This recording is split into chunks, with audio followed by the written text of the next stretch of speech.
Assalamualaikum warahmatullahi wabarakatuh. Perkenalkan, nama saya Feby Fareza, NIM O 2018-2257. Di sini saya akan menjelaskan kembali mengenai inflasi dalam pandangan konvensional dan ekonomi Islam. Inflasi sendiri adalah kecenderungan kenaikan harga barang atau jasa dalam suatu negara dalam kurun waktu dan tempat tertentu. Jadi di sini kenaikan harga mengalami kenaikan dan nilai mata uang akan turun. Dan inflasi sendiri itu dibagi menjadi 3 jenis. Yang pertama berdasarkan sifatnya, dan yang kedua berdasarkan penyebabnya, dan yang ketiga berdasarkan asalnya. Jadi yang pertama, inflasi berdasarkan sifatnya itu dibagi menjadi 3, yakni tinggi, inflasi rendah.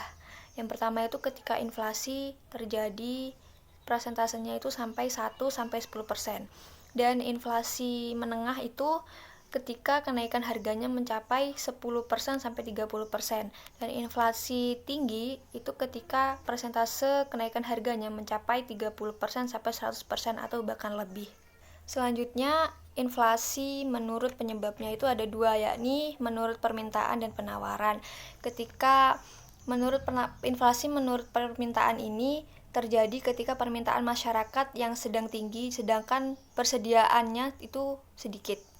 Dan inflasi disebabkan oleh penawaran ketika biaya-biaya produksi untuk bahan-bahan produksinya itu mengalami kenaikan. Jadi inflasinya akan tinggi. Dan selanjutnya inflasi yang disebabkan dari jenis asalnya, yaitu dari dalam negeri dan luar negeri. Ketika inflasi yang berasal dari dalam negeri itu ketika bahan-bahan baku untuk produksinya itu mengalami kenaikan.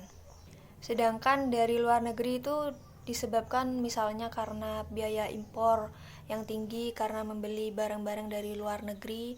Jadi itu yang menyebabkan inflasi dari luar negeri. Selanjutnya adalah sebab-sebab inflasi itu ada 3. Yang sudah dijelaskan tadi itu ada sebab-sebabnya itu ada dari inflasi yang disebabkan dari permintaan, penawaran, dan campuran itu. Selanjutnya adalah inflasi dalam Islam. Pembagian inflasi dalam Islam sendiri itu dibagi menjadi 2. Yang pertama adalah natural inflation atau inflasi yang terjadi secara alamiah. Seperti sekarang itu terjadi karena ada bencana alam atau ketika sedang hari raya Idul Fitri, maka bahan-bahan baku atau bahan pokok itu mengalami kenaikan. Yang selanjutnya adalah inflasi yang disebabkan karena human error. Jadi di sini disebabkan karena manusianya yang mengalami kesalahan. Misalnya itu ada korupsi yang telah dilakukan. Jadi mengakibatkan biaya produksi yang dilakukan perusahaan itu menjadi tinggi dan harga barang-barangnya juga pasti akan naik. Dan inflasi sendiri juga berdampak bagi negara, yakni mengganggu fungsi uang, fungsi tabungan, dan fungsi pembayaran di muka atau fungsi-fungsi yang lain. Dan selanjutnya mengurangi semangat masyarakat untuk menabung. Dan yang ketiga itu menyebabkan kecenderungan masyarakat itu untuk membeli barang-barang non-primer, yakni bukan barang-barang yang memang belum diperlukan, belum benar-benar dibutuhkan.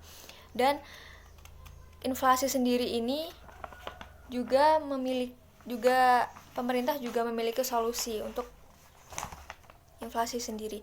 Yang pertama itu melalui kebijakan moneter dan kebijakan fiskal. Jadi dalam kebijakan moneter dan fiskal ini diadakan suatu kebijakan untuk menanggulangi yang terjadi inflasi ini. Ketika kebijakan fiskalnya sendiri itu seperti memberikan pajak kepada masyarakat yang tidak terlalu tinggi dan memberikan subsidi kepada masyarakat. Dan kebijakan moneternya sendiri mengambil kebijakan untuk menaikkan suku bunga atau menginvestasikan pada sektor real. Begitu. Baik, itu saja yang dapat saya sampaikan. Apabila ada salah, mohon maaf. Wassalamualaikum warahmatullahi wabarakatuh.